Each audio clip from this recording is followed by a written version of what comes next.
بسم اللہ الرحمن الرحیم۔ السلام علیکم دوستو، حضرت موسیٰ علیہ السلام کی ایک ایسی مقدس لاٹھی جس کو عصائے موسیٰ کہتے ہیں، اس کے ذریعے حضرت موسیٰ علیہ السلام نے کئی چمتکار دکھائے جن کا قرآن میں کئی بار ذکر کیا گیا ہے۔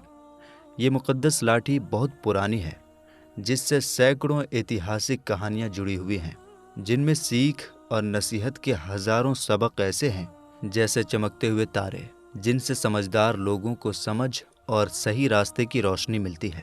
یہ لاٹھی حضرت موسیٰ علیہ السلام کے قد یعنی ہائٹ کے برابر 10 ہاتھ لمبی تھی۔ اس کے اوپر 2 شاخیں تھیں جو رات میں مشال کی طرح روشنی دینے لگتی تھیں۔ یہ جنت کے درخت پیلو کی لکڑی سے بنائی گئی تھی اور اس کو حضرت آدم علیہ السلام جنت سے اپنے ساتھ لائے تھے۔ چنانچہ حضرت سید علی اجہوری علیہ الرحمہ نے فرمایا کہ جس کا ترجمہ ہے، حضرت آدم علیہ السلام کے ساتھ عود خوشبودار لکڑی، حضرت موسیٰ علیہ السلام کا عصا جو عزت والی پیلو کی لکڑی کا تھا، انجیر کی پتیاں، حجر اسود جو مکہ شریف میں ہے، اور نبی معظم حضرت سلیمان علیہ السلام کی انگوٹھی، یہ 5 چیزیں جنت سے اتاری گئی۔ حضرت آدم علیہ السلام کے بعد یہ مقدس لاٹھی ایک کے بعد ایک انبیاء کرام علیہم السلام کو وراثت میں ملتی رہی، یہاں تک کہ حضرت شعیب علیہ السلام کو ملی جو قوم مدین کے نبی تھے۔ جب حضرت موسیٰ علیہ السلام مصر سے ہجرت کر کے مدین پہنچے تو حضرت شعیب علیہ السلام نے اپنی بیٹی حضرت بی بی صفورہ رضی اللہ تعالی عنہا کا نکاح آپ سے کر دیا۔ آپ 10 سال تک حضرت شعیب علیہ السلام کی خدمت میں رہے اور ان کی بکریاں چراتے رہے۔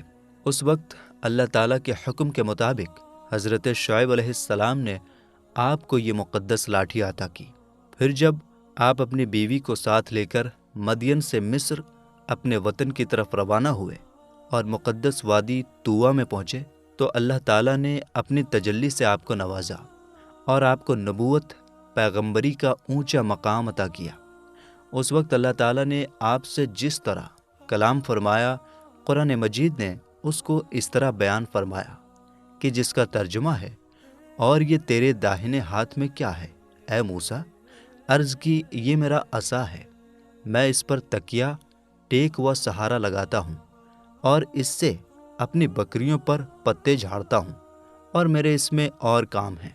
معارب اخری دوسرے کاموں کی تفسیر میں حضرت علامہ ابو البرکات عبداللہ بن احمد نصفی علیہ الرحمہ نے فرمایا کہ جیسے اس کو ہاتھ میں لے کر اس کے سہارے چلنا، اس سے بات چیت کر کے دل بہلانا، دن میں اس کا درخت بن کر آپ پر سایہ کرنا، رات میں اس کی دونوں شاخوں کا روشن ہو کر آپ کو روشنی دینا، اس سے دشمنوں، درندوں اور سانپوں بچھوؤں کو مارنا، کنویں سے پانی بھرنے کے وقت اس کا رسی بن جانا اور اس کی دونوں شاخوں کا ڈول بن جانا، بوقت ضرورت اس کا درخت بن کر خواہش کے مطابق پھل دینا، اس کو زمین میں گاڑ دینے سے پانی نکل پڑنا وغیرہ۔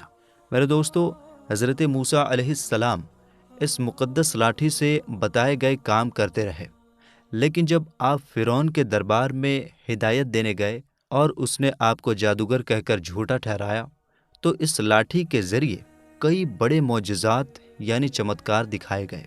ان چمتکاروں کا تذکرہ قرآن مجید میں کئی بار کیا گیا، جن میں سے 3 معجزات کا ذکر آپ کو بتانے جا رہے ہیں۔ پہلا معجزہ، ایک بار فرعون نے ایک بڑا میلہ لگوایا۔ اس نے اپنی پوری سلطنت کے جادوگروں کو بلایا اور کہا کہ وہ حضرت موسیٰ علیہ السلام کو ہرانے کے لیے مقابلہ کریں۔ اس میلے میں لاکھوں لوگ جمع ہو گئے۔ ایک طرف بہت سارے جادوگر اپنے جادو کے سامان کے ساتھ کھڑے ہو گئے، دوسری طرف حضرت موسیٰ علیہ السلام اکیلے کھڑے تھے، لیکن پھر بھی وہ ڈٹ کر مقابلہ کرنے کے لیے تیار تھے۔ جادوگروں نے فرعون کی عزت کی قسم کھا کر اپنی لاٹھیوں اور رسیوں کو زمین پر پھینکا۔ پھینکتے ہی وہ لاٹھیاں اور رسیاں سانپ بن گئیں۔ یہ سانپ پورے میدان میں پھونکارے مارتے ہوئے دوڑنے لگے۔ لوگ ڈر کے مارے ادھر ادھر بھاگنے لگے۔ فرعون اور اس کے جادوگر خوش ہو کر سوچنے لگے کہ انہوں نے جیت حاصل کر لی۔ وہ تالی بجا کر اپنی جیت کا جشن منانے لگے۔ تبھی حضرت موسیٰ علیہ السلام نے اللہ کے حکم سے اپنی لاٹھی زمین پر پھینکی۔ وہ لاٹھی ایک بڑا اور خوفناک اجگر بن گئی۔ اس اجگر نے جادوگروں کے سبھی سانپوں کو نگل لیا۔ یہ چمتکار دیکھ کر سبھی جادوگر اپنی ہار کو مانتے ہوئے سجدے میں گر پڑے۔ پھر انہوں نے زور سے اعلان کیا کہ اب وہ سبھی لوگ حضرت ہارون اور حضرت موسیٰ علیہ السلام کے رب پر ایمان لے آئے ہیں۔ چنانچہ قرآن مجید نے اس واقعے کا ذکر کرتے ہوئے ارشاد فرمایا کہ جس کا ترجمہ ہے، بولے اے موسیٰ یا تو تم ڈالو یا ہم پہلے ڈالیں۔ موسیٰ نے کہا بلکہ تم ہی ڈالو۔ جبھی ان کی رسیاں اور لاٹھیاں ان کے جادو کے زور سے ان کے خیال میں دوڑتی معلوم ہوئی تو اپنے جی میں موسیٰ نے خوف پایا۔ ہم نے فرمایا ڈر نہیں، بے شک تو ہی غالب ہے، اور ڈال تو دے جو تیرے داہنے ہاتھ میں ہے، وہ ان کی بناوٹوں کو نگل جائے گا۔ وہ جو بنا کر لائے ہیں وہ تو جادوگر کا فریب ہے، اور جادوگر کا بھلا نہیں ہوتا۔ کہیں آوے تو سب جادوگر سجدے میں گرا لیے گئے۔ بولے ہم اس پر ایمان لائے جو ہارون اور موسیٰ کا رب ہے۔ دوسرا معجزہ، بنی اسرائیل کا اصل وطن ملک شام تھا، لیکن حضرت یوسف علیہ السلام کی حکومت کے زمانے میں یہ لوگ مصر میں آ کر آباد ہو گئے، اور ملک شام پر قوم عمالقہ کی حکومت اور قبضہ ہو گیا، جو بدترین قسم کے کفار تھے۔ جب فرعون دریائے نیل میں غرق ہو گیا اور حضرت موسیٰ علیہ السلام کو فرعون کے خطرات سے اطمینان ہو گیا، تو اللہ تعالیٰ نے حکم دیا کہ قوم عمالقہ سے جہاد کر کے ملک شام کو ان کے قبضے و حکومت سے آزاد کرائیں۔ چنانچہ آپ 6 لاکھ بنی اسرائیل کے لوگوں کو لے کر جہاد کے لیے نکل پڑے۔ لیکن جب آپ ملک شام کے علاقے میں پہنچے تو بنی اسرائیل پر قوم عمالقہ کا اتنا ڈر چھا گیا کہ وہ ہمت ہار گئے اور جہاد سے منہ موڑ لیا۔ اس نافرمانی پر اللہ تعالیٰ نے بنی اسرائیل کو یہ سزا دی کہ یہ لوگ 40 سال تک میدان تیہ میں بھٹکتے اور گھومتے پھرے اور اس میدان سے باہر نہ نکل سکے۔ حضرت موسیٰ علیہ السلام بھی ان لوگوں کے ساتھ میدان تیہ میں تشریف فرما تھے۔ جب بنی اسرائیل اس بن پانی اور سوکھی زمین پر بھوک اور پیاس سے بے قرار ہو گئے تو اللہ تعالیٰ نے حضرت موسیٰ علیہ السلام کی دعا سے ان لوگوں کے کھانے کے لیے من و سلوہ آسمان سے اتارا۔ من شہد کی طرح ایک قسم کا حلوہ تھا اور سلوہ بھونی ہوئی بٹیریں تھیں۔ کھانے کے بعد جب یہ لوگ پیاس سے بےتاب ہونے لگے اور پانی مانگنے لگے تو حضرت موسیٰ علیہ السلام نے پتھر پر اپنی لاٹھی مار دی تو اس پتھر میں 12 پانی کے چشمے پھوٹ کر بہنے لگے، اور بنی اسرائیل کے 12 خاندان اپنے اپنے ایک چشمے سے پانی لے کر خود بھی پینے لگے اور اپنے جانوروں کو بھی پلانے لگے، اور پورے 40 سال تک یہ سلسلہ جاری رہا۔ یہ حضرت موسیٰ علیہ السلام کا معجزہ تھا جو لاٹھی اور پتھر کے ذریعے ظہور میں آیا۔ قرآن مجید نے اس واقعے اور معجزے کا بیان کرتے ہوئے ارشاد فرمایا کہ جس کا ترجمہ ہے، اور جب موسیٰ نے اپنی قوم کے لیے پانی مانگا تو ہم نے فرمایا اس پتھر پر اپنا عصا مارو، فوراً اس میں سے 12 چشمے بہہ نکلے۔ ہر گروہ نے اپنا گھاٹ پہچان لیا۔ تیسرا معجزہ، حضرت موسیٰ علیہ السلام لمبے وقت تک فرعون کو ہدایت دیتے رہے اور اسے معجزات دکھاتے رہے، لیکن فرعون نے حق کو قبول نہیں کیا۔ اس کے بجائے اس کی شرارت اور ضد بڑھتی گئی، اور کیونکہ بنی اسرائیل نے اس کی خدائی کو تسلیم نہیں کیا، اس لیے اس نے ان پر بہت زیادہ اتیاچار اور ظلم کیا۔ اس دوران میں ایک دم حضرت موسیٰ علیہ السلام پر وحی اتری کہ آپ اپنی قوم بنی اسرائیل کو اپنے ساتھ لے کر رات میں مصر سے ہجرت کر جائیں۔ چنانچہ حضرت موسیٰ علیہ السلام بنی اسرائیل کو ساتھ لے کر رات میں مصر سے روانہ ہو گئے۔ جب فرعون کو پتہ چلا تو وہ بھی اپنے لشکروں کو ساتھ لے کر بنی اسرائیل کی گرفتاری کے لیے چل پڑا۔ جب دونوں لشکر ایک دوسرے کے قریب ہو گئے تو بنی اسرائیل فرعون کے خوف سے چیخ پڑے کہ اب تو ہم فرعون کے ہاتھوں گرفتار ہو جائیں گے، اور بنی اسرائیل کی پوزیشن بہت نازک ہو گئی کیونکہ ان کے پیچھے فرعون کا خوخار لشکر تھا اور آگے موجیں مارتا ہوا دریا تھا۔ اس پریشانی کے عالم میں حضرت موسیٰ علیہ السلام اطمینان تھے اور بنی اسرائیل کو تسلی دے رہے تھے۔ جب دریا کے پاس پہنچ گئے تو اللہ تعالیٰ نے حضرت موسیٰ علیہ السلام کو حکم فرمایا کہ تم اپنی لاٹھی دریا پر مار دو۔ چنانچہ جو ہی آپ نے دریا پر لاٹھی ماری تو فوراً ہی دریا میں 12 سڑکیں بن گئی، اور بنی اسرائیل ان سڑکوں پر چل کر سلامتی کے ساتھ دریا سے پار نکل گئے۔ فرعون جب دریا کے قریب پہنچا اور اس نے دریا کی سڑکوں کو دیکھا تو وہ بھی اپنے لشکروں کے ساتھ ان سڑکوں پر چل پڑا، مگر جب فرعون اور اس کا لشکر دریا کے بیچ میں پہنچا تو اچانک دریا موجیں مارنے لگا اور سب سڑکیں ختم ہو گئی، اور فرعون اپنے لشکروں سمیت دریا میں غرق ہو گیا۔ اس واقعے کو قرآن مجید نے اس طرح بیان فرمایا ہے کہ جس کا ترجمہ ہے، پھر جب آمنا سامنا ہوا دونوں گروہوں کا، موسیٰ والوں نے کہا ہم کو انہوں نے آ لیا۔ موسیٰ نے فرمایا یوں نہیں، بے شک میرا رب میرے ساتھ ہے، وہ مجھے اب راہ دیتا ہے۔ تو ہم نے موسیٰ کو وحی فرمائی کہ دریا پر اپنا عصا مار، تو جب ہی دریا پھٹ گیا تو ہر حصہ ہو گیا جیسے بڑا پہاڑ، اور وہاں قریب لائے ہم دوسروں کو، اور ہم نے بچا لیا موسیٰ اور اس کے سب ساتھ والوں کو، پھر دوسروں کو ڈبو دیا۔ بے شک اس میں ضرور نشانی ہے، اور ان میں اکثر مسلمان نہ تھے۔